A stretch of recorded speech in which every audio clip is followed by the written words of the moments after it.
ensuring a steady and reliable supply of electricity. So again, an example of this is like grid-tied inverters with embedded controllers that can manage the flow of electricity from, say, solar panels to the grid, ensuring that the generated power is used efficiently and effectively. So, that's a little bit about smart grid. Now, let's look at like environmental monitoring, for example, right? I think this is a more familiar topic to a lot of us. Through IoT devices, monitoring the environment is like a game changer for sustainability. So embedded systems powered by power sensors that monitor air and water quality or soil health and weather conditions. So these sensors provide critical data that can help us understand and mitigate environmental impacts. So again, common thing that we see in our day-to-day lives is air quality monitoring, right? So in urban areas, air quality sensors with embedded systems can monitor pollutants such as carbon dioxide or nitrogen oxide, particulate matter. And this can really be used to inform policy decisions and public health initiatives, right? So I think we have instances of, say, Beijing and New Delhi that have implemented sensor air quality monitoring networks to combat pollution. So especially useful in urban areas where the pollution levels are pretty high. Another aspect to this is water quality and conservation.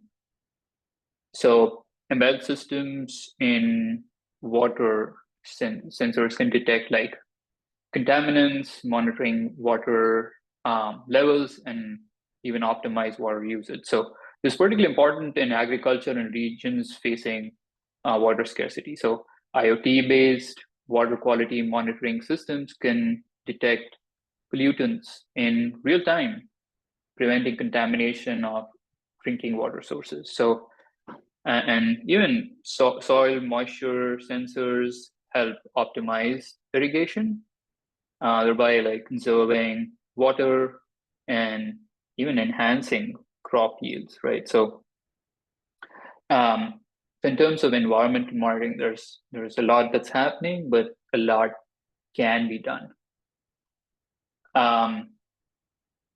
Now, talking about energy efficient buildings, for example, right? So, embedded systems can play a crucial role in smart building management by optimizing energy use. So you'd see offices and which are always on, and HVAC systems are on, so the lights are on. But so if we manage this correctly, we can significantly reduce carbon footprint. Smart lighting systems, right? So embedded systems can control lighting based on occupancy and the amount of natural light levels, reducing energy consumption. Smart bulbs and lighting systems can be controlled remotely, allowing for better energy management. We already see some aspects of this already, right? But a lot more can be done. Consider a smart thermostat that learns user behavior and adjusts heating and cooling systems accordingly. So such innovations not only save energy, but also reduce costs, making sustainability economically viable. So this is like a win-win situation for even large corporations. HVAC optimization, right? Heating, ventilation, and air conditioning, that's HVAC, can be optimized using embedded systems to adjust settings based on occupancy, weather conditions, and user preferences. Again, leads to significant power savings. So in some study that was done, it was like estimated that this can reduce energy consumption by 40%. Again, it's again a win-win, right? Like it can contribute to lower operational costs and also reduce environmental impact.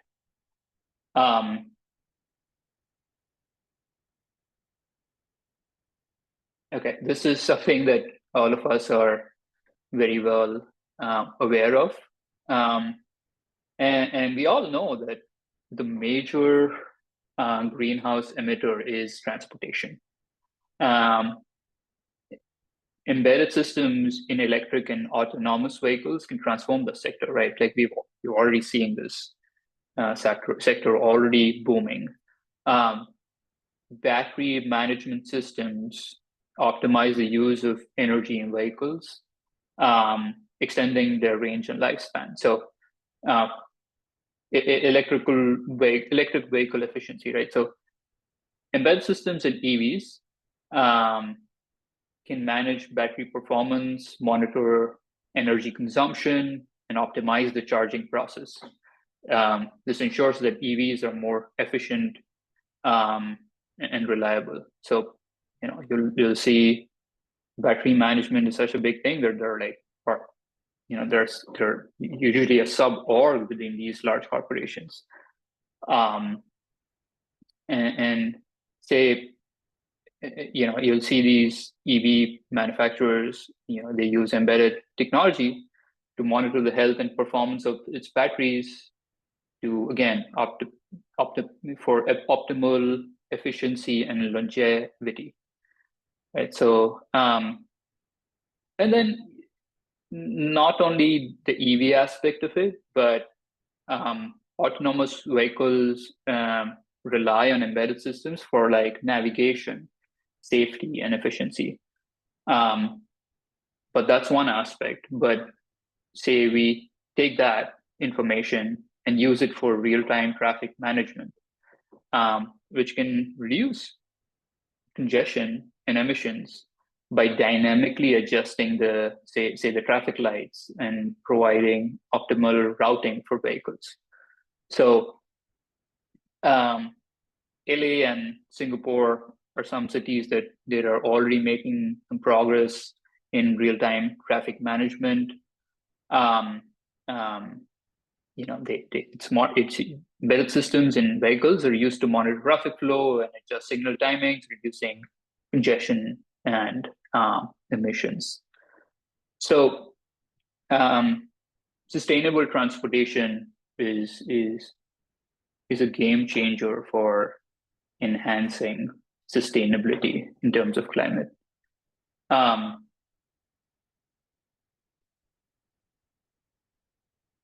Yeah, again, like agriculture and food security, right? So precision agriculture powered by embedded systems is kind of vital for sustainable food production. So by monitoring crop health, soil moisture, and weather conditions, farmers can really optimize resource usage and increase yields. So there's this thing where precision irrigation. So IoT-based irrigation systems, for instance, provide water only when necessary, conserving this precious resource, right? So soil moisture sensors and weather data can be integrated to ensure optimal irrigation schedules. Again, I think there is this example where farmers in Israel have successfully used precision irrigation systems to conserve water and increase crop yields, demonstrating the potential of embedded systems in agriculture. And not only that, but there is smart agricultural machinery which can enhance planting, harvesting, and monitoring efficiency. So this reduces energy consumption and waste while improving productivity. So an example of this is like say, tractors equipped with GPS and embedded systems can automate planting and harvesting processes, ensuring precision and reducing resource usage. So again, so in all of these topics that I'm talking about, there's a huge amount of research that's already been done, and is they're like it's still ongoing, in the sense that I keep looking at conferences, and you can see that IEEE has the SUSTech conference, or there's also GreenTech conference somewhere. There are conferences that are happening across the world that are talking about smart grids and everything I'm talking about, and a lot of the information that gathered is from there. So just a side note that this is an active area where embedded system engineers, IoT engineers, robotic engineers are looking at. Now, talking about renewable energy systems, they rely heavily on embedded technology for efficient operation. So solar panels, wind turbines, and other renewable sources benefit from real-time performance monitoring and predictive maintenance. So embedded systems really ensure these installations operate at peak efficiency and longevity. And then, there's solar energy management, like embedded systems in solar panels. They track performance, optimize energy conversion, and manage storage. So this really ensures maximum energy production and minimum downtime, which is really important in renewable energy systems. Like, you don't want to disrupt it and cause downtime. Again, like we talked about solar, but then there's wind as well, right? So embedded systems in wind turbines monitor wind speed, direction, and turbine performance.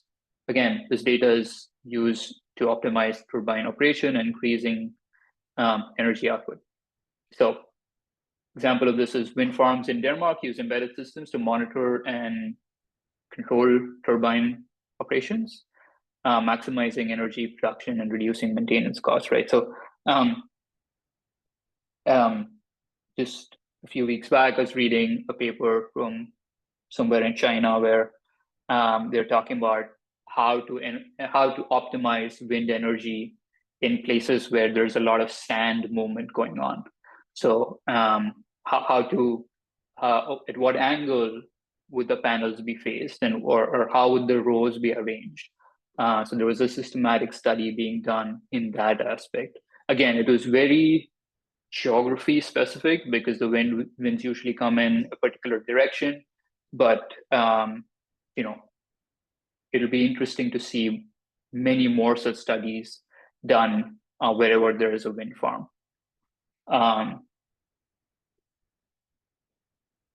Okay, so disaster management, we all know these things happen. Natural disasters are becoming increasingly more frequent because of climate change.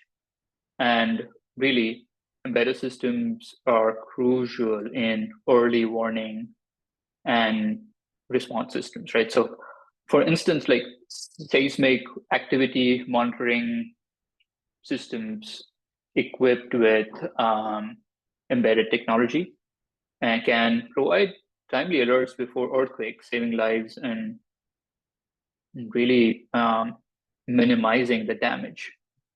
So, these sensors can really detect and analyze ground movements, providing early warnings for earthquakes. This can really help people to evacuate in a timely manner or prepare.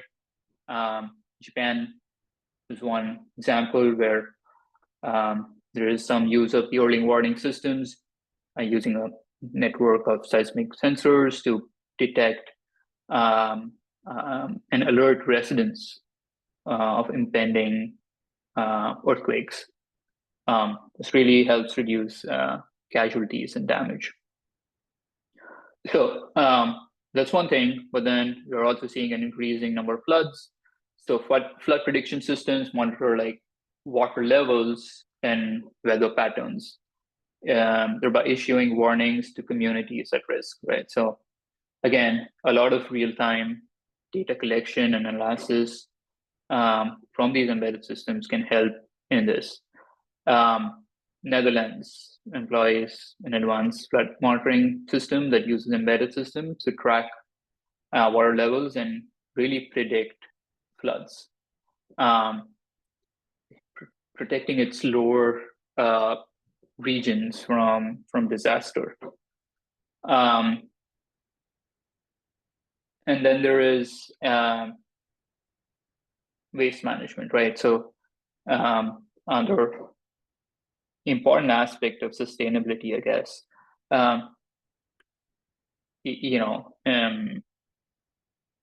this is like for say, for example, IoT enabled bins can signal when they're full, allowing efficient collection routes that save fuel and reduce emissions. So this is an example of smart waste management solution.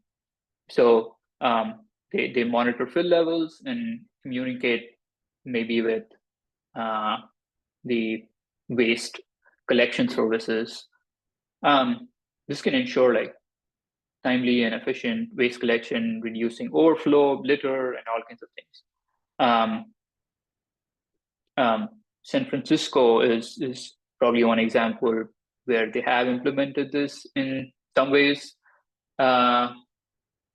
in terms of optimizing collection routes and reducing really environmental impact of waste collection. And then there's also the aspect of like recycling. So embedded technology in recycling facilities can sort and waste and sort and process waste more effectively, increasing recycling rates and reducing landfill use. So advanced recycling facilities use embedded systems to automate the sorting of recyclable materials, improving efficiency in their processing, reducing contamination and such.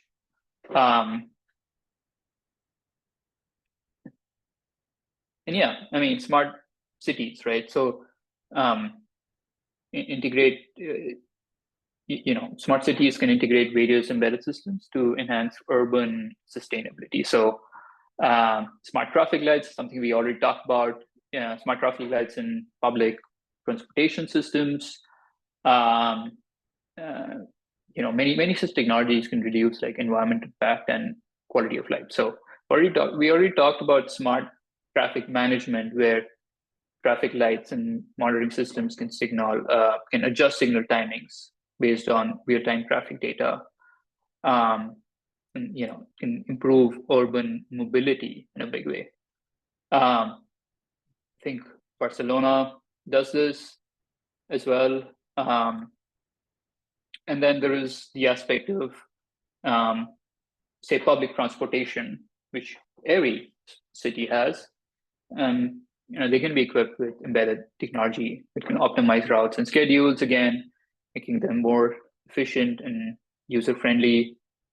So it also encourage public transit use and reduce the number of private vehicles on the road. So going back to an earlier slide where we talked about vehicles being major contributors to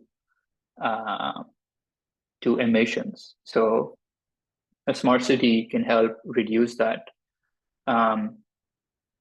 Again, London is an example which does this a little bit, which they really want to encourage public transportation. So they have embedded systems to manage bus and train schedules and whatnot. Yeah, so I think I think there's a lot going on. But I think there's a lot of hobby projects that can also be done in this domain, in the sense that we talked about like so many aspects um, to embedded systems applications in sustainability.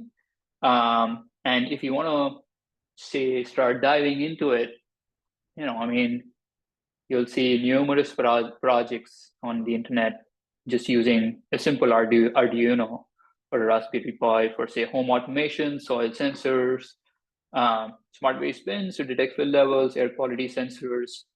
So it's the inertia to get started is extremely small. So I would encourage anyone who wants to look into this, just, it's fairly easy, it's very available. There's a lot of resources on the internet, and really it can really help the overall goal of sustainability if all of us start doing these mini projects on our own, and help contribute to it. And then once you dig deeper into it, it becomes easier and much more scalable. And then maybe there are new ideas that come up. But the inertia to get started is fairly easy. So I think in conclusion, right, I want to say that embedded systems are at the forefront of the fight against climate change. They really enable us to create smarter, more efficient, sustainable solutions for various sectors. There are like so many sectors that we already talked about. Energy distribution, monitoring environmental conditions, optimizing transportation and agricultural practices. Embedded systems are really driving innovation and sustainability. And as we continue to innovate and integrate these technologies, we're moving to achieving our climate sustainability goals. But for all of this, it's crucial that we all collaborate. And that's how I want to really conclude this this talk. And so again, thank you for this opportunity. Just as a disclaimer, this has nothing to do with my affiliation with any of my companies. This is all my personal data. But yeah, thank you so much to the W3B team for this opportunity.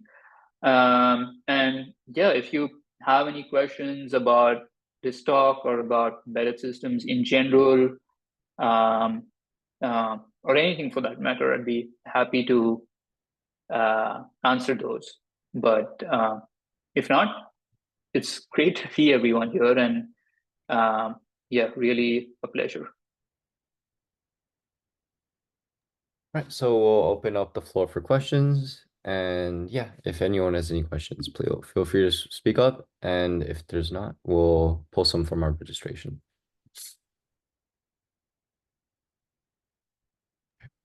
All right, seems like there's no live questions. So here's one that was sent through on the form. So, okay, he says, I saw that you are an embedded software engineer. What are ways that students right now can get started in this field? Yes, absolutely. This was one of the things that I talked about in one of the previous slides. It's very easy to just get a Raspberry Pi or an Arduino controller and just do it, right? So just get your hands dirty.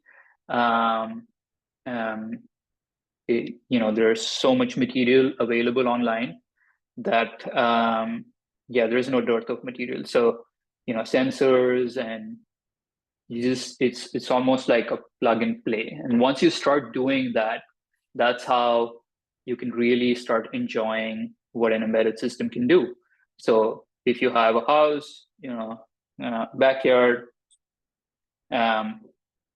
just install a moisture sensor and transmit that data to a server, and you'll see it in real time. And once you start seeing it, okay, you might know what the thresholds are, and then you might want to say, okay, if it falls below this particular threshold, maybe I should start the irrigation system or the drip management or whatever.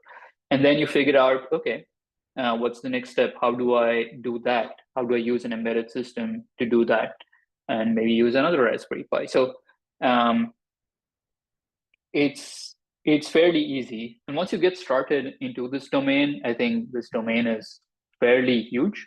So you might want to get into robotics, for instance, or you might want to get into IoT, or you might get interested in another aspect of it, like computer architecture, or you might want to start writing drivers. You might want to start looking at, hey, how can I make this even faster, or even how can I make this into a real-time embedded system, right, where the response time is very small.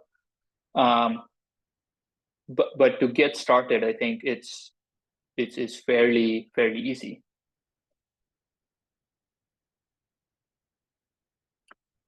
All right. Yes. Okay. I Yeah. see a question by Srinidhi. The question is, I'm a CE student interested in embedded field. What are some programming languages that will play a major role? Yeah, that's a good question. So right now, I think a lot of the embedded system world is using C. And I know a lot of people don't like it, but I really love it in the sense that it's very low level, and it's very predictable, it's fast, and you know exactly what you're doing at the hardware layer of abstraction. And I also use a lot of ARM instructions at the machine level, but then again, that's minimal. But then I think 80% is C. And I think C is definitely essential for embedded systems. Having said that, I think a lot of teams and companies are using C++ and Rust. And the advantage of, say, Rust is that it's very safe in terms of memory management, in terms of race conditions and things like that. So Rust is an upcoming language in the field of embedded, and C++. So these two are definitely high up in the stack, where people are exploring all kinds of things for safety, security, race conditions. So I'd say three of them, C, C++, and Rust are definitely important. And then once you start writing things in Linux in the application space and things like that, then you can use Python and Raspberry Pi, and Python can be easily used to even say write GPIO stuff on, say, a Raspberry Pi. But if you really want to get your hands dirty, I think maybe start with Python, but then eventually learn C enough so that you can really get dirty.